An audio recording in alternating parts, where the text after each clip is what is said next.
Welcome to another episode of The Dissection. There is a fiasco with the budget. A fiasco. Shake your spoon, that's.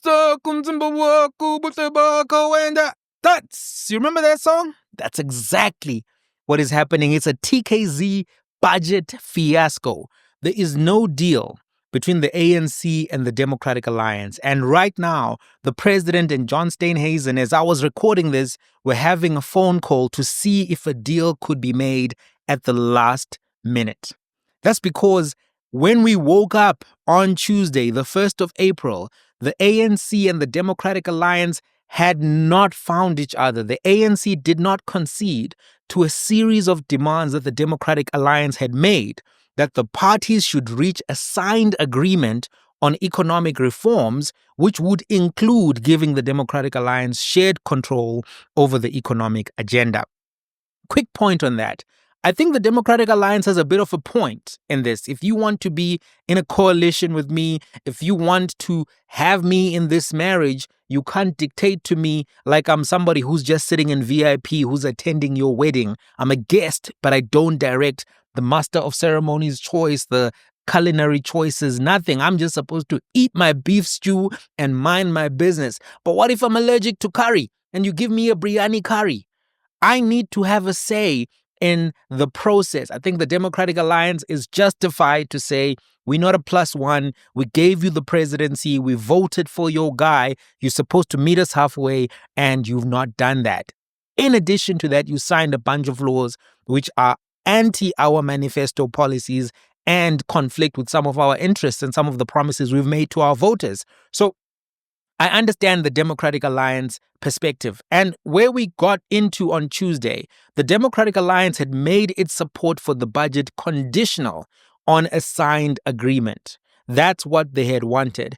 It was clear there was going to be commotion when we woke up because the DA leader, John Steenhuisen, had tweeted early in the morning the following. Last night, the ANC refused to finalize an agreement on growth and spending reforms, imperiling the government of national unity. The Democratic Alliance will oppose the budget unless a written agreement is reached.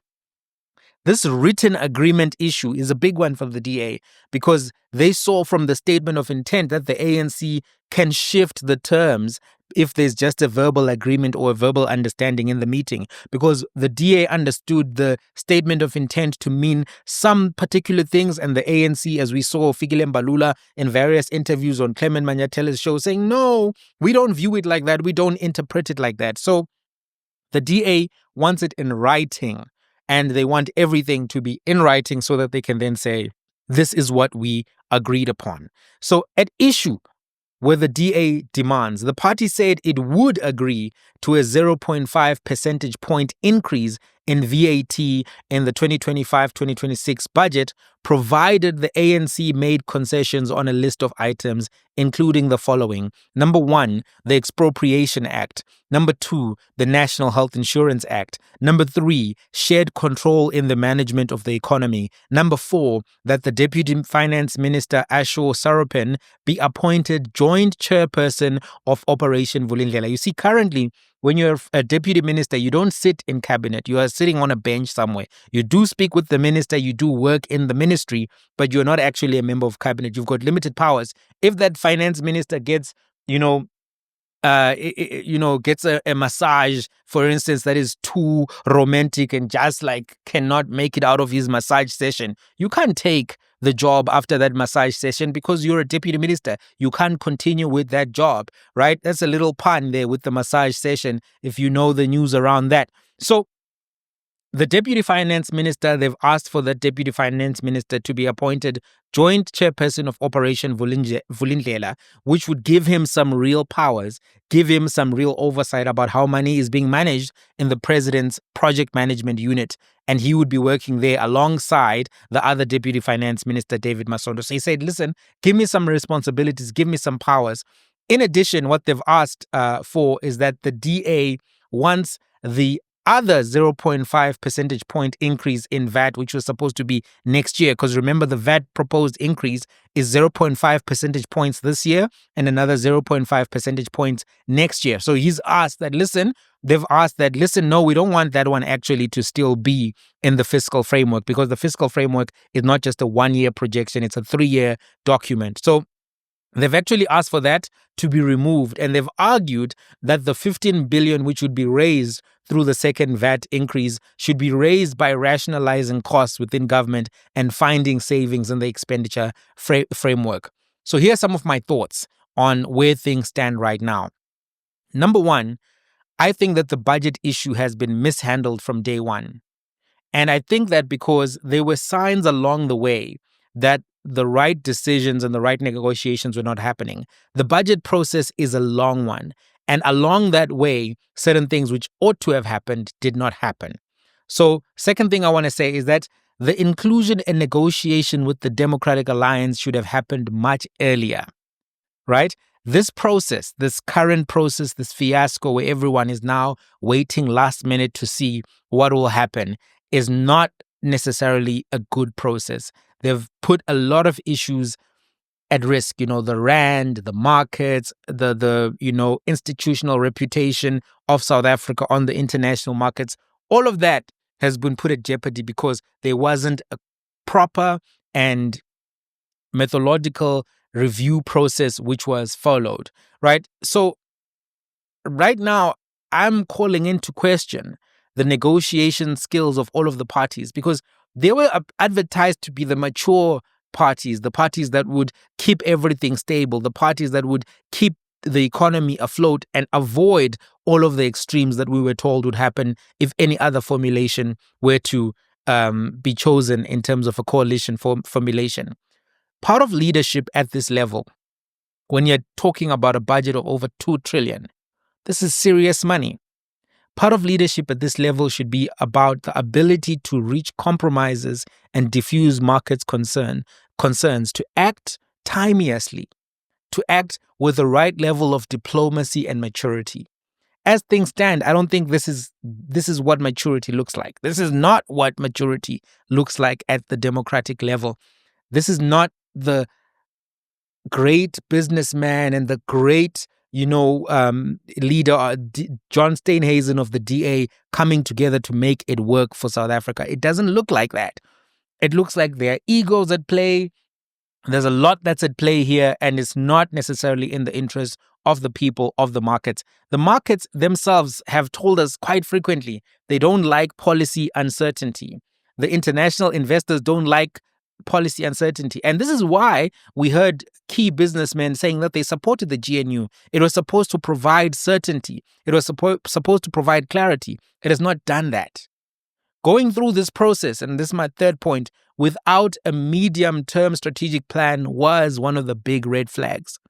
Last year, do you remember when the opening of Parliament speech was given by the president?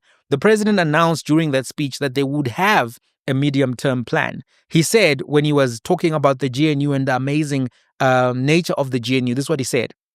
He said, in an act that is unprecedented in our democratic history, 10 political parties represented here in our parliament have agreed to craft a common program to build a better, more equal, and more just South Africa. They have come together despite their differences because they share a commitment to a nation that is united, prosperous, and inclusive. Through a statement of intent, the parties have agreed on a minimum program as the foundation of the work of the Government of National Unity. Then he said, Cabinet will be convening a further strategy session to consider the medium-term development plan, which will translate these priorities into a detailed plan and interventions that the government will implement over the next 5 years. That plan is nowhere to be found. That plan is nowhere to be found. And that, for me, was one of the red flags. The writing has been on the wall for a long time. It was on the wall because the medium-term development plan never showed up. Up to now, there's no plan. Let me explain to you and show you why this matters. Budget, like I said, the budget process, budget day is not one day or just one day. It's part of a process, and that process occurs over 18 months, right? But obviously there was an election. everything would have been upended up around about the election time. So this is what's supposed to happen in a budget process from May to June. From May to June, National Treasury issues the medium-term expenditure framework budget guidelines and requests 5-year expenditure estimates or plans from government departments. So obviously there was an election around about that May period, and that would have shifted some of those things. But nonetheless, in July, based on those guidelines, government departments submit their expenditure estimates to the National Treasury for the upcoming budget. Analysis and approval of changes to government departments' budgets are considered. In August, around about August, this is when the DA should have started to be involved. The Ministers' Committee on the Budget, the MCB, approves the preliminary division of revenue and budget priorities. Department requests for funding for unforeseeable and unavoidable expenditure that arose during the current financial year are submitted. In September, the Medium-Term Expenditure Committee presents its initial recommendations for funding allocations for key government priorities. In October, in the middle of the financial year, the National Assembly also passes budget review and recommendation reports. In brief, these reports assess past service delivery, performance of each government department, and may make recommendations for changes to future allocations. So you can see May, July, August, September, October, processes that are happening where you need to sit down with your partners and say, okay, the budget review and recommendation reports are on the table now. Let's sit down, let's go department by department and see what we can do. I don't think that happened, right? Then you have the medium-term budget policy statement, which is tabled in Parliament in October. And this must be submitted to Parliament at least 3 months before the introduction of the national budget by law, right? So that medium-term budget policy statement, which was given, is when the clock is now ticking in a real way. Because in February, or what was supposed to be in February, the budget proposal then has to happen. The medium-term policy statement, right, budget policy statement, is a macroeconomic view, right, which highlights key government spending priorities, the size of the spending envelope for the next medium-term framework. It also gives some indication of what the following year's budget will be. At that point, there were issues. Because how are you now giving all of these frameworks, projections, plans? You haven't talked to your coalition partner. You don't have a medium-term development plan. It means you've got no consensus on the direction of the country for the next 5 years. So how will the money be allocated in a way where there's consensus when you don't have a document for agreement? And this was one of the issues which was always going to be a challenge for the GNU, because the DA and the ANC have different ideological positions and different priorities and different political stakeholders, right? Because President Cyril Ramaphosa and Enoch Godongwana actually, they have a lot of the neoliberal thinking that the Democratic Alliance has, but they have other stakeholders within the ANC that they still have to accommodate who don't share those particular priorities and worldview and positions. And if you can't actually get a document together as the Democratic Alliance and the ANC, that already indicates that we are going to be in the kerfuffle. Is it kerfuffle that we're in now? This kerfuffle was a long time in the making. It was in the oven for a long time. So after the medium-term budget speech, there are more processes. In November, you have allocations to national government departments which are finalized and proposed to Cabinet in mid-November. Once Cabinet approves funding, allocation letters are sent to all government departments. The Minister of Finance receives the budget review reports from Parliament and considers how these impact the budget and the medium-term economic framework. These reports are analyzed and a response to Parliament is prepared. In February, that is when the budget is supposed to be presented. And then in March, normally, that is when the National Assembly and the National Council of Provinces refer the fiscal framework to their respective finance committees, which is kind of where we are now. And then Parliament also considers and adopts the Division of Revenue Bill for the upcoming year. And the public are invited to make inputs on both of these instruments. Therefore, thereafter, Parliament then considers and approves each departmental budget. So, as you can see, the medium-term speech was presented without the consensus of the GNU partners. That was a red flag. I raised that issue at the time. You can go back and see my videos at the time. I said, how can you present budget policy speech, midterm budget policy speech, without having discussed critical issues of fiscal strategy with your coalition partners, without consensus on a medium-term policy plan. That was always a red flag. And I think there are going to be challenges for the GNU because of this lack of consensus. So in fact, people need to almost go back a step or two and actually say, you guys need to agree on a medium-term plan. And then the budget will take care of itself, so to speak. So what's next? Where do we go from here? There's a major vote which is supposed to be scheduled on Wednesday, and that vote is on the fiscal framework in the National Assembly. The joint committees are supposed to be meeting today on Tuesday to consider their reports on the fiscal framework, following several days of public hearings in which various stakeholders and individuals gave input and recommendations on the framework. Members of the committee can then table amendments for discussion, and that tabling of amendments is where the problems can start. If the committees decide to amend the fiscal framework, which was presented by the minister, right, on the 12th of March, then the finance minister must be given 48 hours to respond, which therefore means that the vote on Wednesday would have to be rescheduled probably until next week. And this is something that is allowed by legislation, which says the fiscal framework must be adopted within 16 days of being tabled or as soon as reasonably possible. So this is the first challenge, this fiscal framework vote. If the DA and others vote against the fiscal framework, the rest of the line items of the budget are in real trouble. Remember, the budget itself is not a single document. What the Minister of Finance and his team presented to Parliament on budget day are a number of related interconnected documents, right? That includes the fiscal framework, the division of revenue bill, the appropriations bill, plus a number of accompanying documents. So if the votes on the fiscal framework do not materialize, then the other bills are likely also not going to have the votes they need to pass. And this would be a disaster. And it would be a result of the failures of the so-called amazing GNU parties to deliver on the promise of being the mature alternative. I think we have to look at the GNU partners and say, but is this what you promised? Is this what you promised? Is this what it's supposed to be? You know, this reminds me of Musa Mseleku and, you know, that show is Tembo, whatever it's called, where the wives are now saying, but this is not what was promised. This is not where things were supposed to be. And they're looking at Musa in a different way now, aren't they? Because they're saying, but this guy, they're not happy with him. And I think it's useful to also have that same level of examination. All of this is unprecedented. This is not what was supposed to happen. The first time in 31 years a budget is not presented on the day that it's scheduled. The first time we're having this kind of brinkmanship in 31 years in South Africa because of parties failing to meet timeously, do their homework, and submit their assignment on time. That students like this would be in serious trouble and they would be losing percentage points on that essay that they would have to submit if they were university students. And some of them would fail as a result of this because sometimes some programs don't even have extensions on deadlines. There's an issue that we still need to remember.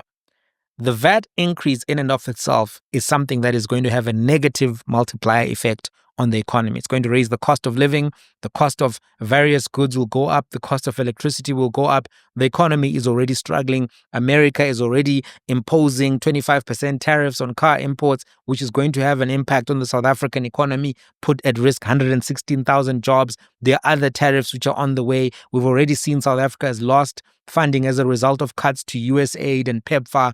All of these things are happening in the same context where the minister is trying to push through this 0.5 percentage point increase. We mustn't forget that. And we mustn't forget that the Democratic Alliance said that the VAT increase of 2 percentage points was going to kill the economy. They said they opposed any VAT increase because of the economic impacts. Which is why you had people like Clement Manyatela saying the DA saved the day in February, and why you had Minister Kumbuzo Nchaveni coming in to say, no, it was the ANC. We are the ones who said no to a VAT increase. Do you remember all of the stuff that happened in Feb, where the ANC was trying to say, no, we are the ones who wanted to increase VAT, but we are the ones who opposed VAT increase. And then they come back later and say, no, but now we're going to increase it because we need to increase it, even though we are the ones who said we're not going to increase it. fiasco. But the DA said in February that they opposed that. And they were praised for opposing that. I also praised them. I said, well done. This is a bad idea for where the economy is now. So a VAT increase would still be very costly to ordinary South Africans and to the South African economy. The question now is, will the DA betray the people, the poor, the middle class, the people who are going to be most affected by this VAT increase for a little bit more control in the GNU? Is that really what's going to happen? Because people clapped hands for you because you were going to save them from increased cost of living. So now are you saying it's okay for the public to pay higher prices for food, for electricity, if you guys can get a little bit more say, get your deputy minister to be in Operation Vulindlela? Is that not selling out? Is that not a legitimate question? The markets, though, have also been interesting to observe because they're taking a wait-and-see approach. The markets and the rand are still stable. You know, the rand, under President Ramaphosa, has been a chilled currency. It doesn't move much. Protests, Zuma protests, it didn't move. This happens, it didn't move. That happens, it didn't move. It's just a chilled currency. Let's see. Let's see what happens with the markets and the rand as and when this thing unfolds. But as things look right now, this is really a fiasco. TKZ and Benny fiasco. I don't think Benny was in that song. Remember that song? Fiasco. This is where we're at. TKZ and Benny, although Benny wasn't in that song. Till the next one.